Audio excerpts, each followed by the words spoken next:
નમસ્કાર દર્શક મિત્રો, પોઝિટિવ ન્યૂઝમાં આપનું સ્વાગત છે. આપની સાથે હું ભગવતી વિશાવડિયા. અમેરિકાના રાષ્ટ્રપતિ ડોનાલ્ડ ટ્રમ્પે એફબીઆઈના ડાયરેક્ટર તરીકે કાસ પટેલની નિમણૂક કરી હતી, જેના પછી કાસ પટેલનું ગુજરાત સાથેનું કનેક્શન સામે આવ્યું છે. કાસ પટેલ મૂળ આણંદ જિલ્લાના ભાદરણ ગામના પાટીદાર સમાજના છે. તેમના દાદા 70 વર્ષ પહેલા પાટીદાર પરિવારે યુગાન્ડાને શિફ્ટ કર્યો અને ભારત પરત આવીને પછી કેનેડા અને પછી અમેરિકામાં સ્થાયી થયા હતા. ભાદરણના ગ્રામજનોએ પણ કાસ પટેલની એફબીઆઈના ડાયરેક્ટર તરીકે નિમણૂક પર ગૌરવ અનુભવ્યું છે. પ્રેસ 90 સાથે જિજ્ઞેશ સોલંકી, આણંદ. આણંદ કૃષિ યુનિવર્સિટીમાં જિલ્લા કક્ષાનો કિસાન સન્માન સમારંભ યોજાયો, જેમાં વડાપ્રધાન નરેન્દ્ર મોદી દ્વારા પ્રધાનમંત્રી કિસાન સન્માન નિધિ યોજનાનો 19મો હપ્તો રિલીઝ કરવામાં આવ્યો. આ સપ્તાહમાં આણંદ જિલ્લાના 3.12 લાખ ખેડૂત પરિવારને હપ્તામાં ₹62 કરોડની સહાય સીધા તેમના બેંક ખાતામાં મળી હતી. સાંસદ મિતેશ પટેલ, જિલ્લા પંચાયત પ્રમુખ હસમુખ પટેલ, જિલ્લા કલેક્ટર પ્રવીણ ચૌધરી, જિલ્લા વિકાસ અધિકારી સુશ્રી દેવાયુવતીની હાજરીમાં 85 લાભાર્થીઓને 69.27 લાખ રૂપિયાની સહાય અપાઈ હતી. ત્યારે સમારોહમાં આત્માના પ્રોજેક્ટ ડાયરેક્ટર જીસી ભાલુડી, વિસ્તરણ શિક્ષણ નિયામક, નાયબ ખેતી નિયામક સચિન ઘડિયા અને ઘણા ખેડૂતો અને પશુપાલકો ઉપસ્થિત રહ્યા હતા. પ્રેસ 90 સાથે જિજ્ઞેશ સોલંકી, આણંદ.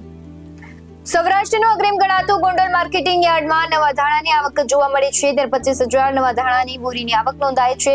અલગ અલગ જિલ્લાઓમાંથી ધાણા વેચવા ગોંડલ માર્કેટિંગ યાર્ડમાં ખેડૂતો આવ્યા હતા. ગોંડલ માર્કેટિંગ યાર્ડમાં ધાણા વેચવા માટે પોરબંદર, જામનગર, રાજકોટ, મોરબી, જુનાગઢ અને અમરેલી સહિતના જિલ્લામાંથી ખેડૂતો ગોંડલ યાર્ડમાં આવે છે.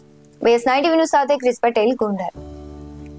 રાજકોટના કુવાડવા રોડ પર આવેલા ઓમ શાંતિ માર્ગ ખાતે મહાશિવરાત્રીના પર્વની પ્રજાપિતા બ્રહ્મકુમારી ઈશ્વરીય વિશ્વવિદ્યાલય દ્વારા ભવ્ય ઉજવણી કરવામાં આવી. છેલ્લા 26 વર્ષથી મહાશિવરાત્રીના પર્વની ઉજવણી ભવ્ય આયોજન કરવામાં આવે છે. આ વર્ષે પણ 24 થી 26 તારીખ સુધીનું મહાશિવરાત્રીના પર્વની ઉજવણીનું ભવ્ય આયોજન કરવામાં આવ્યું છે. ત્યારે 18 ફૂટ ઊંચા 1,51,000 રુદ્રાક્ષના શિવલિંગ આયોજન સ્થળ ખાતે બનાવાયા છે.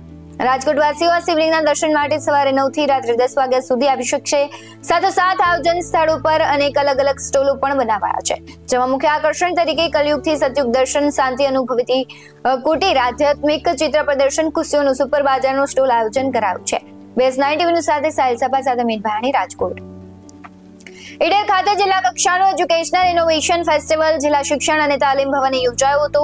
આ ફેસ્ટિવલનો ઉદ્દેશ્ય પ્રાથમિક, માધ્યમિક અને ઉચ્ચતર માધ્યમિક શિક્ષણ ક્ષેત્રે નવતર પ્રયોગ કરનાર શિક્ષકોને પ્રોત્સાહન આપવાનું છે. ત્યારે પ્રાથમિક વિભાગમાં મહેતા દીપ્તિબેન મોટી વાડોલ પ્રાથમિક શાળા ઈડરના ઉપશિક્ષકે ગાયનું છાણ મોજથી મણના નવતર પ્રયોગ માટે પ્રથમ ક્રમ પ્રાપ્ત કર્યો હતો. આ પ્રયોગ ઝોન કક્ષાએ પસંદગી પામતા 23, 24 અને 25 ફેબ્રુઆરીના રોજ ઝોન કક્ષાના ઇનોવેશન ફેસ્ટિવલમાં દીપ્તિબેનને મહેતાએ ભાગ લીધો છે. આ નવતર પ્રયોગ કુદરત તરફ પાછા વળવા તથા ઇકો ફ્રેન્ડલી ચીજવસ્તુઓના ઉપયોગ માટે પ્રેરે છે. Bureau report, Idar.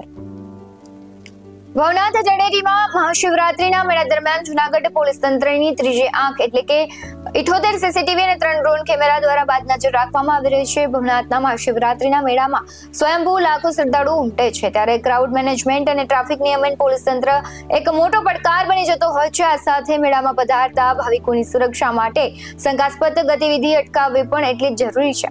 આ માટે જૂનાગઢ પોલીસે ટેકનોલોજીના ઉપયોગથી સુચારુ વ્યવસ્થાઓ ગોઠવી છે. આ સંદર્ભે વધુ જાણકારી આપતા નાયબ પોલીસ અધિક્ષક હિતેશ ધાંધલિયા જણાવે છે કે ભાવિકોની સુરક્ષા, વાહનોની ટ્રાફિક જામ, અન્ય શંકાસ્પદ ગતિવિધિઓ અટકાવવા માટે ભવનાથ પોલીસ સ્ટેશન ખાતે કમાન્ડ એન્ડ કંટ્રોલ સેન્ટર કાર્યરત કરવામાં આવ્યું છે. રાઉન્ડ ધી ક્લોક પોલીસ જવાનો દ્વારા સીસીટીવી દ્વારા સતત સમગ્ર મેળા વિસ્તાર અને મોનિટરિંગ કરવામાં આવે છે. ત્યારે આ મોનિટરિંગ ટીમ દ્વારા સિનિયર પોલીસ અધિકારીઓ દર કલાકે સીસીટીવીના સ્ક્રીનશોટ વોટ્સએપમાં પણ મોકલવામાં આવે છે, જેથી ટ્રાફિક કે ભીડની સ્થિતિની યોગ્ય સમીક્ષા કરવાની સાથે તેના આધારે જરૂરી પગલાં લઈ શકાય. BS 9 સાથે પ્રદીપ ચાવડા સાથે મયુર ગોહિલ, જૂનાગઢ. હાલ સમાચારોમાં બસ આટલું જ. વધુ સમાચારો જોવા માટે તમે જોતા રહો BS 9 ટીવી ન્યૂઝ. નમસ્કાર.